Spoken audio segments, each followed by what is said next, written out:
Hi friends, எல்லாருக்கும் வணக்கம். எல்லோரும் எப்படி இருக்கீங்க? இன்றைக்கி வந்துட்டு சிதம்பரம் தீமிதி திருவிழா. இது திங்கட்கிழமை எடுத்த வீடியோ. மதியம் போல் வீடு க்ளீனிங், பூஜை ரூம் க்ளீனிங் எல்லாத்தையும் முடிச்சுட்டு குக் பண்ண ஸ்டார்ட் பண்ணிட்டேன்.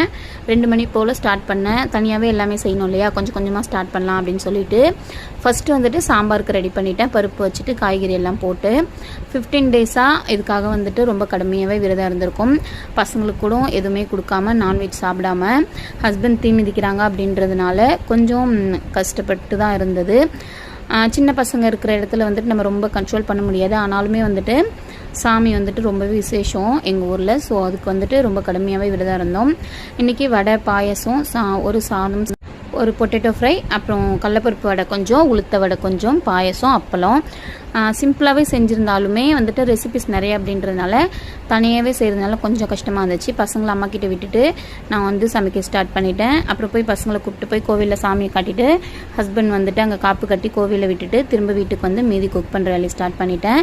இந்த பாயசம் வந்துட்டு பாலே சேர்க்காம பால் பாயச டேஸ்ட்டில் இருக்கும்.